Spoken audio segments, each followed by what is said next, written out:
Welcome to Brain Health Matters, a series of courses, programs, and shows just like this, all designed to help you become healthier so your brain can become happier and stronger.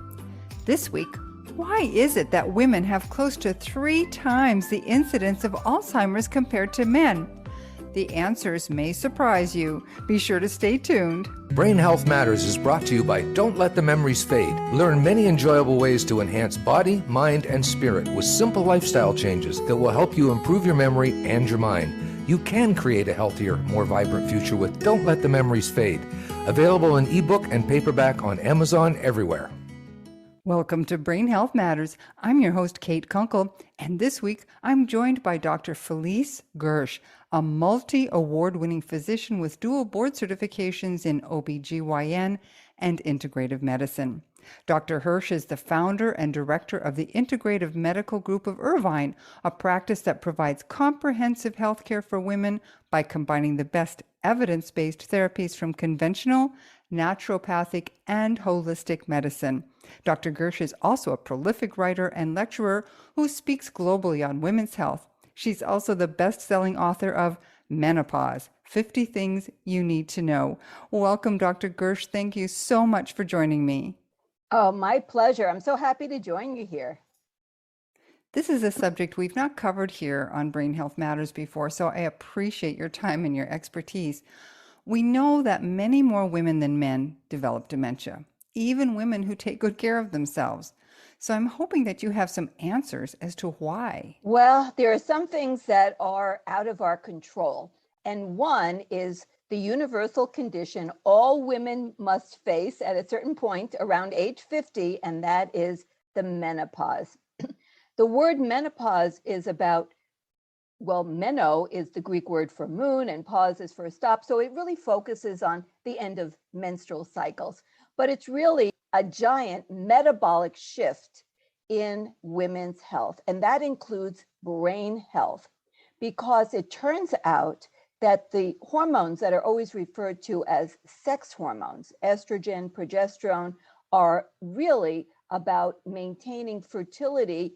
But that means maintaining the health of the whole body, because you can't have a fertile woman who's capable of reproducing in a body that is falling apart. So I consider these hormones to be like the glue that glues all the processes and all the organs of the body together, along with the reproductive functions, to allow ultimate success. And when we lose our reproductive capabilities, which of course is what menopause is really marking, you also lose the essential support system for all these other organ systems. Now, it turns out that the brain is one of the major organs that gets hit by the loss of these hormones. And that's what's not getting the emphasis it deserves. And so that's why I come out, and I love being with you here to really educate on what the real significance is to brain health when you lose those ovarian hormones. I have to say, Dr. Gersh, when I went through menopause, I had the worst time. I was like a crazy woman. No patience. I flew off the handle. My brain felt like it was covered in cotton and, wow, hot flashes like nobody's business. I kind of felt like my brain wasn't even my own. And I sure wish I would have understood about these hormones back then. But is menopause when progesterone, estrogen, and testosterone get out of balance, or is it they just stop being produced? Well, glad you mentioned testosterone. So testosterone is, of course, like every hormone, very important. Testosterone actually doesn't go down at the time of menopause. It does go down in terms of its ovarian production, but it goes down much more gradually and separate from the menopausal transition. When you get the menopausal transition and then ultimately you're in menopause, and we have to think of menopause as a process, not like you cross a finish line. That's an arbitrary definition for menopause that you can only know in hindsight, and that's 12 consecutive months without a natural period. But we don't know when that is until after you look backwards. But that's an arbitrary defined moment. But really, it's ovarian senescence, aging and decline of the ovaries. And that starts much earlier, prior to the actual cessation of periods. Like figure, it's actually from the beginning, but and it kind of parallels the decline of fertility. Like women are more fertile at 20 than they are at 40, and less so at 35. So this is a gradual process. And for example, for testosterone, by age 40, the typical woman has half her testosterone produced from her ovaries as she had at age 20.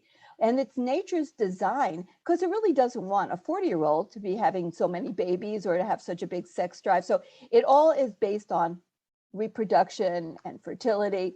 But, once again, we humans kind of want to make our own rules. We don't care about what nature had in store for us, this whole aging process. We're like, I don't want to, because aging of the brain especially is horrific. I mean, we all like to look in the mirror and say, oh, look, I have perfect skin, I have no wrinkles, but, and that's like an outward manifestation of things going on the inside. But the last thing, and nobody wants wrinkles, but even worse than a wrinkle is like a shriveled up brain. So we definitely need to understand what's really happening in women as these ovarian hormones go down. So for estrogen and progesterone, it's not like they're going out of balance. That's sort of a process through the transition. But when they hit menopause, like there are none, like literally no estrogen, no progesterone at all is being produced by the ovaries. Now, there's no backup system. It's not like, oh, well, some other organ with like a generator that turns on when the electricity goes off. No, there's no like secret generator. So what happens is estrogen is produced locally on site in many organs. And in fact, that's how men have tons of estrogen in their bodies. They don't know that estrogen should be about one of their favorite hormones because they don't measure it. You can't measure it in the blood of men because it's made on site. And one of the biggest sites for producing estrogen, and also can make progesterone, is the brain. The brain has all the enzymes and tools to convert the precursors, which are androgens. For example, all estradiol, which is the type of estrogen made by ovaries, has to come from testosterone. 100%. 100% of estradiol comes from testosterone. And the ovary makes testosterone and it converts it into estrogen in the form of estradiol. And so does the brain. And that's how men make tons of estrogen in their brains. But they need to make it from all that testosterone. Well, women do make testosterone, but a tiny fraction of what men make. And remember, their levels are going down as they age as well. So by the time a woman is in menopause, her testosterone is a fraction of what a man's testosterone is. So even though her brain has the tools to turn testosterone into estrogen, it doesn't have enough to make much. So that's why then that women are more likely to have dementia because they can't. Right, because one of the things that very few people understand is all the different roles that estrogen plays throughout the body. And if you just look at the brain in particular, estrogen in the brain regulates the production of energy. Energy is essential to run everything, right? If you don't have energy, good luck. So energy is needed in huge amounts by the brain. Estrogen is key to running the mitochondria. Those are the energy producing structures that are in cells that create energy. Well, without estrogen, you can't produce adequate amounts of energy, and you have deficiencies of estrogen. So it's just one of those things, you're really stuck. And that's why almost universally women, as they transition into menopause, have word finding problems. Like they can't remember nouns and they think they're getting demented. Well, they are a little bit. They actually do have cognitive decline. And those night sweats and hot flashes, they're a sign of inflammation in the brain. It's like your brain's on fire, that's not a good thing, So the problem is that you have that energy production problem. Now, on top of that, you have other problems. For example, the immune system of the brain is very complex and involves specialized immune cells called microglia and astrocytes. And for them to work properly, they need to have estrogen as sort of the regulator that turns the off and on switch, whether to turn them on and they become like attack animals, or they stay in that sort of what we call surveillance, quiet mode, where they're just kind of like they're guards looking out for things, but they're ready, but not taking action. When you don't have enough estrogen, you end up in this sort of inflammatory default state, pro-inflammatory. Those specialized immune cells get turned on and they start creating damage. They're designed to help dissolve, like invading bacteria or dissolve damaged tissue so that the body can heal. But the problem is, without proper regulation by estrogen being present, they go into this chronic state of on inflammation. So they put out their digestive type enzymes and they start dissolving good, healthy neurons. And then the body starts trying to repair it. And that's where the beta amyloid stuff, that stuff that's associated with Alzheimer's, that's why all those drugs that have been made to try to prevent beta amyloid or dissolve it, they never work. Why do they never work? Because the beta amyloid isn't the cause of Alzheimer's. It's a consequence of this pro-inflammatory state and the body's attempt to try to deal with it. And that pro-inflammatory state that creates that damage to the brain by our own cells. It's kind of like, you know, how we have autoimmune diseases where our own body attacks itself. It's not an autoimmune thing, but it's a similar thing in that our immune cells are actually damaging our own body tissues in the brain. And this is our body's attempt to try to deal with it. So getting rid of the beta amyloid isn't dealing with the problem. That's why those drugs have never worked. Right. And they can't. Sometimes they might seem like they work for a month or two.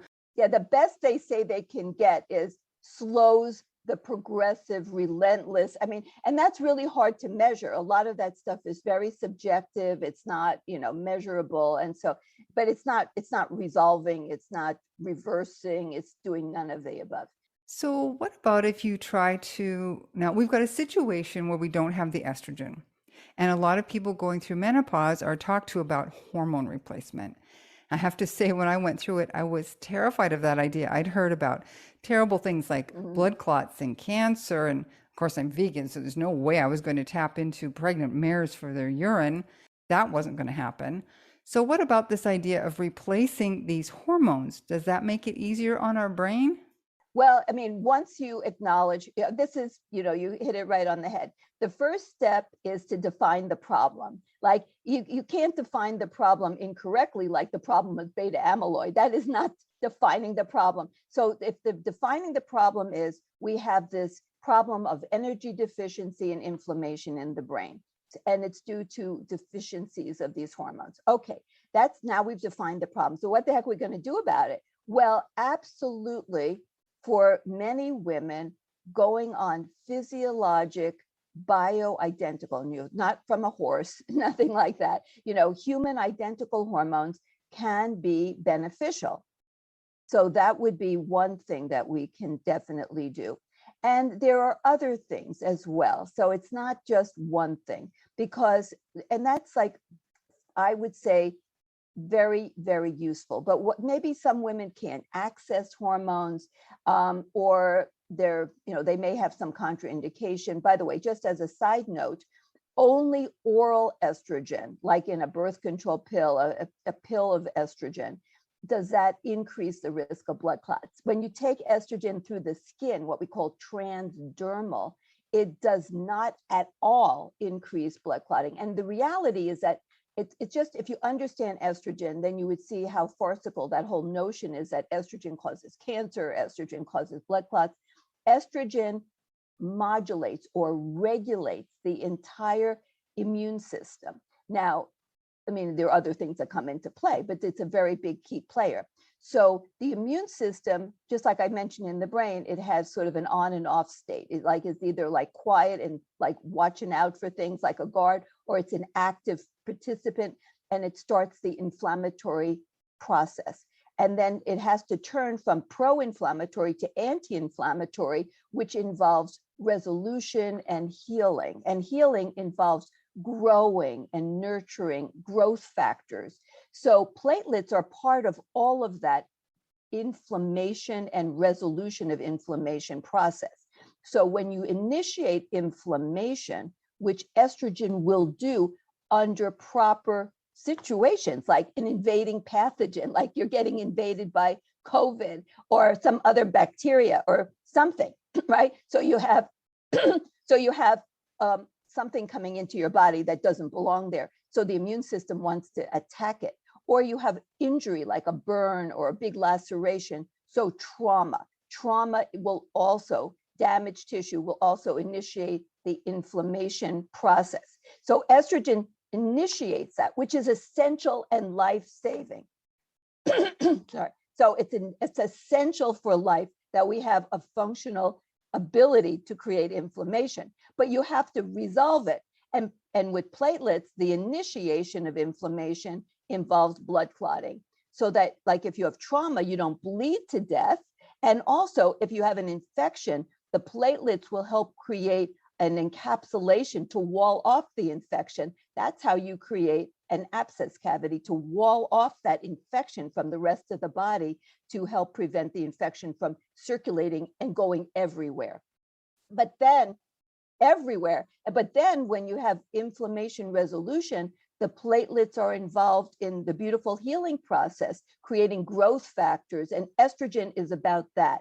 So it's only when you have oral estrogen, which actually only binds to specific receptors and doesn't give you the balanced effect of real estrogen that comes from the ovaries that you can give to women through their skin, that you get that imbalance where you go into more of an only pro-inflammatory and you can't do the resolution of anti-inflammatory. So that's why when you give estrogen, and we didn't understand this years ago, we didn't understand that estrogen is very complex. There's different forms, it works on different receptors, it has like on switch functions, off switch functions, that you have to give what's human identical in order to get the optimal effect. And so I call it the effect of like the evil twin. So all of the negative effects that when you give oral estrogen, you know, that comes typically like from a horse, or it can be synthesized, but it's not the same as what your ovaries make.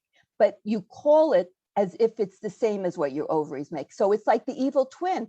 The evil twin is running around doing all the mischief, and the good twin is getting all the blame. So we don't want to do that. So we want to make sure that we really understand that the way you give estrogen, the format, you know, giving it through the skin, and also proper dosing so it mimics the levels that a healthy woman would have during her reproductive lifespan. That's how you end up getting the best effect.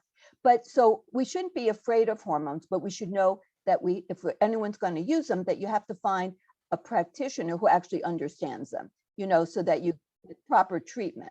That's why they have all these warnings on birth control pills, that they can increase hypertension, high blood pressure, they can increase blood clots, and they're known to increase depression and even suicide risk in young adolescent girls.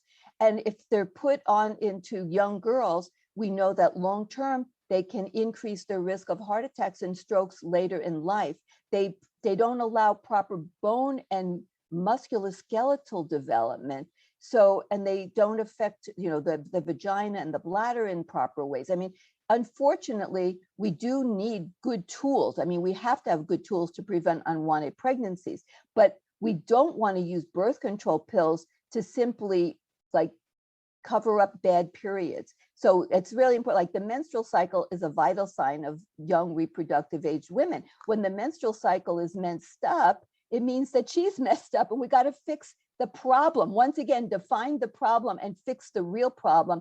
Don't just do smoke and mirrors and get rid of the woman's own natural hormones, natural rhythms and everything, and give her this pseudo crap, you know, that's called birth control pills. Now, there can be a time and a place for using them, but they're overused, and they're used in 13, 14-year-olds. So a different thing, but those are not the same hormones. There's not a single hormone in a birth control pill that is ever naturally found in a human body. So it's really important to know. So I'd like to get back to the idea of birth control.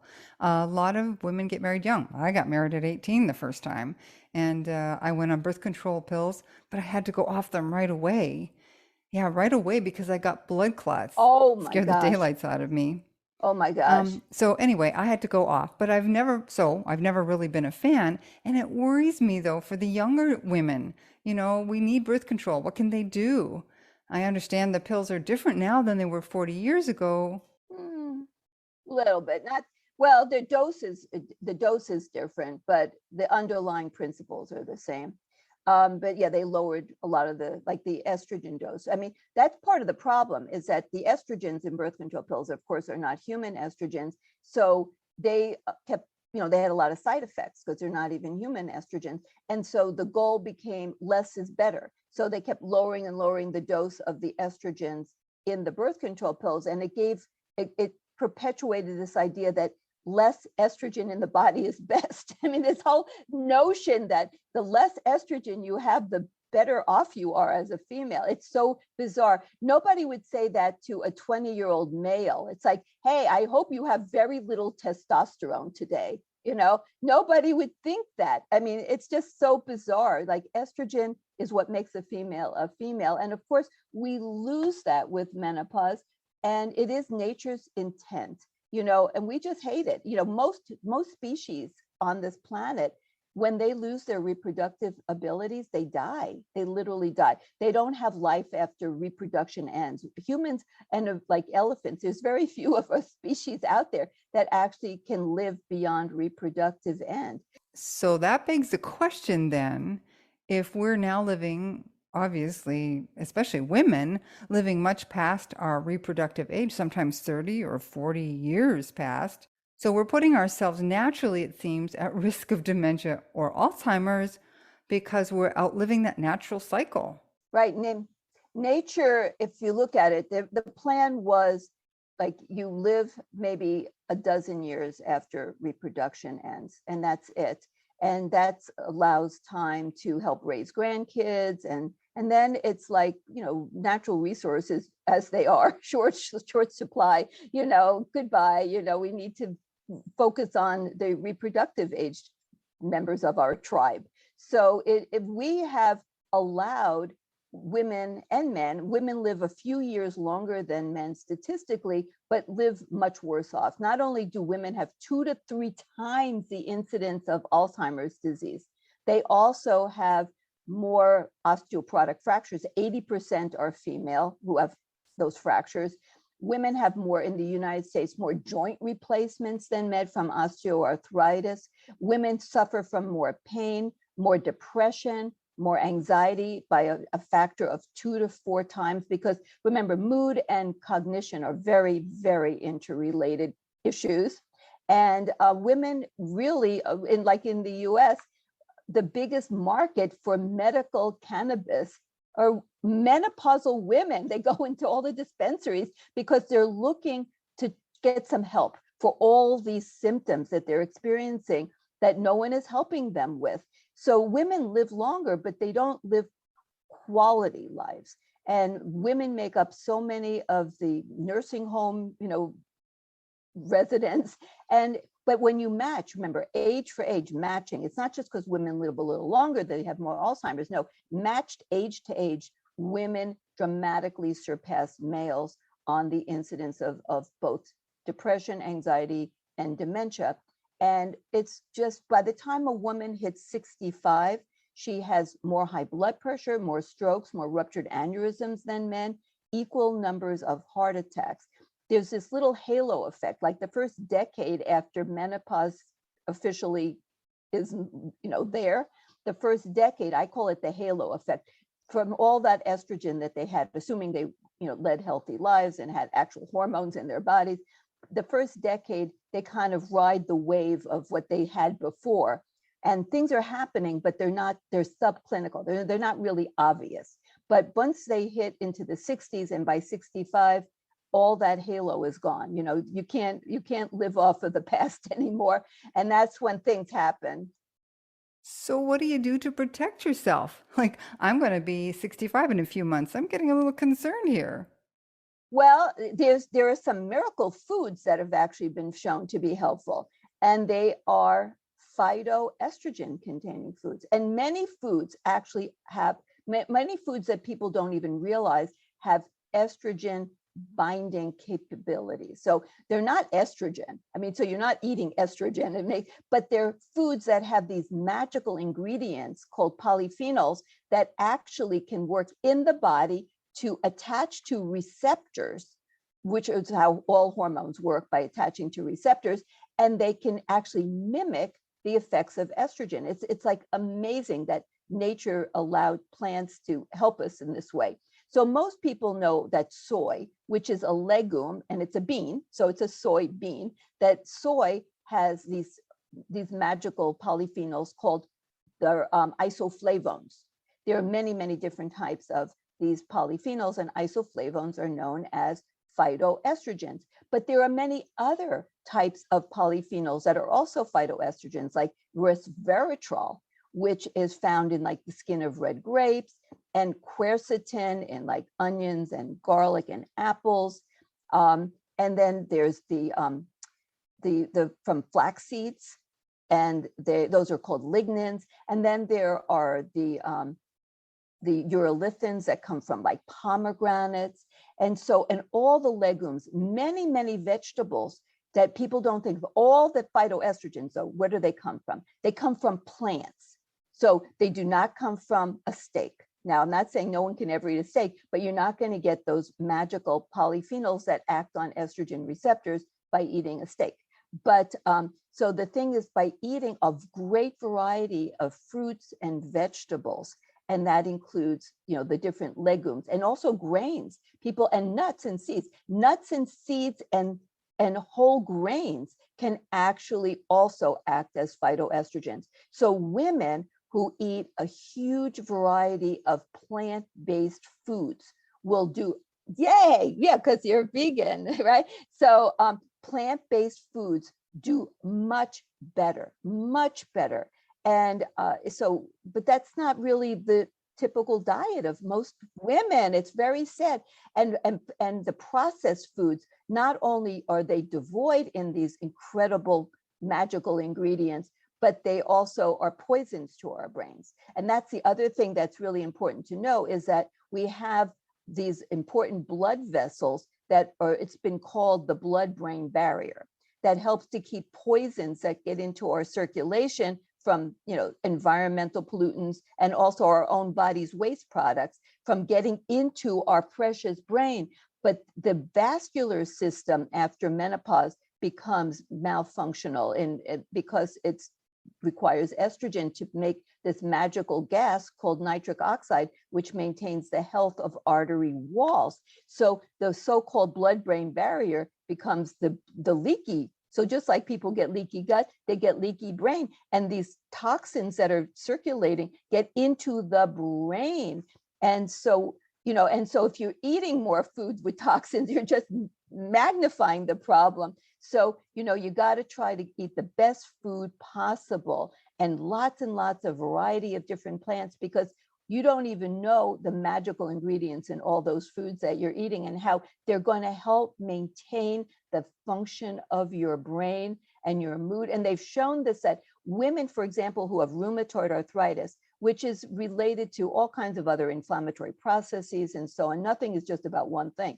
But when women who have rheumatoid arthritis, which is the vast majority of them are menopausal women, and what happens is they have a lot of pain. In 1 month, they showed that if they go vegan and eat a ton of all these different types of fruits and vegetables and grains and nuts and seeds, that their pain goes down by 50% in just 1 month. So I can attest to that, because I was diagnosed with RA when I was 52, right at menopause. It was the same time my mom was diagnosed with dementia. It was kind of like the perfect storm of events. But it was my opportunity to put my researcher's hat on and figure out what was going on here, because I was healthy and now I'm feeling like crap and I'm in pain all the time.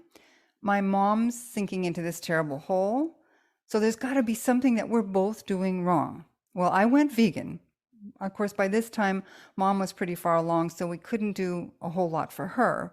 But literally, I went vegan and I haven't had any pain in my joints since. None. Oh my gosh. Well, I didn't, and we did not have this a discussion of this before we got together. So right. This wasn't like, like I was prepped for this. No, but that is absolutely the case. So that, it's so important to understand how what you eat can completely change how your brain works and how your immune system works, because you were stuck in a totally pro-inflammatory state, and like pain always is inflammation. So it means you're inflamed. And the other thing, besides this wonderful diet, and I'm not vegan, but I'm what I call vegan plus. I eat just a little teeny bit of animal, like it's like 3 ounces. That would be like a chicken drumstick equivalent, a little something, but not too much, and not more than once a day, and not every day. So, I just call it vegan plus. And so the other thing that's magical for the brain in menopause is exercise. Exercise does so many things that help the brain. They've shown that, for example, and I mentioned that mood and cognition are very interrelated. When you exercise, it actually reduces depression or treats depression better than any antidepressant out there. It runs rings around them. It reduces inflammation. It reduces insulin resistance. And insulin resistance also becomes highly prevalent after menopause. Many women become pre-diabetic. They become high levels of insulin and glucose. They develop a lot of visceral fat, that hated belly fat that women get, even thin women.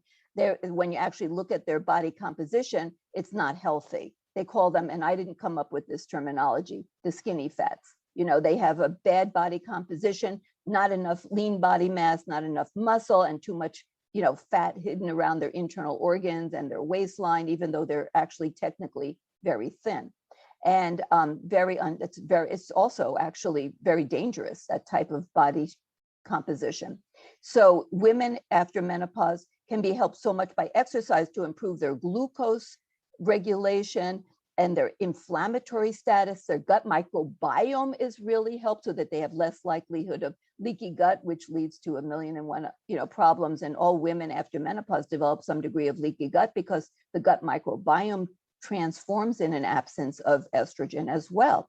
So there's so many wonderful benefits to exercise, and exercise helps to improve the function of the mitochondria. You take what you've got and you try to make it work the best it can. So, this is like another sort of backdoor way that nature gave us. The other thing that can really be helpful is timed everything. Because one of the things that estrogen does in the body, it regulates our master clock. That's the master of the circadian rhythm. It's a group of neurons that sit on top of the optic nerve and senses the light and dark that comes in to regulate our timing throughout the body. So after menopause, women actually live as if they're in jet lag all the time. It's like they're jumping across time zones all the time. And we know jet lag is definitely very unhealthy in every which way. But by timing everything, like eat at the same time every day, go to the bed at the same time, get bright light in the morning, get bright light at midday, get really dark at night, watch the sunset, don't snack, just eat at set intervals, no more than 3 times a day, and try to keep it, very regulated. The more you eat to the beat, sleep to the beat, keep dark and light very separate, and so forth, that will help to keep your body in the proper rhythm, the circadian rhythm. And that will help all the organs to work properly, including the brain. The immune system is very rhythmic, very circadian. You have a very different functioning immune system in the middle of the night, in the first thing in the morning, late in the afternoon. And we've shown that, you can get vaccines, you have a different effect if you get it in the morning or at night. Temperature and fevers in kids go up at night. There's reasons for this. Everything about the immune system is very rhythmic. So we need to recognize that the immune system does all the brain cleanup during the night. So if you're not sleeping, guess what you're not getting? Brain rehab. So that's really important. Now we understand the brain has its own lymphatic system. It's like cleanup system, but all of that requires proper sleep. And after menopause, a very large percentage of women have sleep problems. And that leads to mood problems and cognitive problems because the brain isn't getting the proper cleanup and the immune system is not able to do its proper job. So getting on a rhythm and helping the body to get into that, like don't stay up late. Don't say I'm a night owl because you're a human. You're diurnal, you're not nocturnal, you're not turning into an owl. So, you just, if you do the same thing every day, you'll help. And then sometimes you do need some help. Like for example, some ashwagandha, may help, or L-theanine, maybe some Tulsi tea. You have to do what you have to do some mild things to help you to sleep. And that can help. Progesterone naturally is very great for sleep, but that's if you're on hormones. So we're almost at the end of our time, and I want to thank you. Those nuggets you just gave us, I'm sure they're in your book, right? Is that in your book? Because it sounds like your book is a prescription for this. Oh, well, my menopause book is really, right, 50 Things You Need to Know, is really like a little encyclopedia, and it lists like a lot of 50 different things at different stages of menopause, and then things that you can do. But my upcoming book I'm going to write is going to be more of a recipe for how to go through menopause, instead of this is I have this symptom, I'm going to look it up. I have this symptom, because if you really most people don't understand that so many things that women face are actually symptoms related to hormonal deficiencies and what you can do about it. And that's really like my little compendium book. But there's so many more books I have to write. Just like you told me how many books you wrote. Well, I have a whole bunch more I have to write. Me too. I have 12 more in this series, but that's okay. The point is, we're getting the information out, and you're doing such an amazing job at that. Folks, I found Dr. Gersh through the Reverse Alzheimer's Summit last year, and I was so excited to dive into this hormone work. Dr. Gersh, I'm so grateful for your knowledge and sharing it with our listeners. Can people work with you remotely, or what's the scoop? Well, if you're in another country, I can, of course, talk with people anywhere on the planet. In terms of being able to prescribe, for that type of thing, I have to see patients once or twice in my office in California, except for people in California. We have crazy laws about licensing and doctors and so on, but I can do a lot with telemedicine. But if you're an American citizen in the United States and you're not a California resident, I have to see you once or twice in my office a year. But luckily, I'm in beautiful resort town of Southern California in Irvine, and next to Laguna Beach, Newport Beach.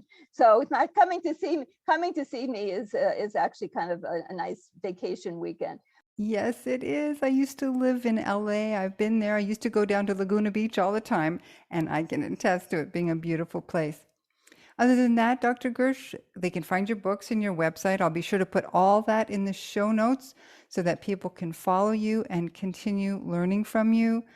I cannot thank you enough for your time and your wisdom and your work. My pleasure. Thank you so much for joining us for this episode of Brain Health Matters. Be sure to subscribe with your favorite podcast service so that you can get all the latest episodes when they're released.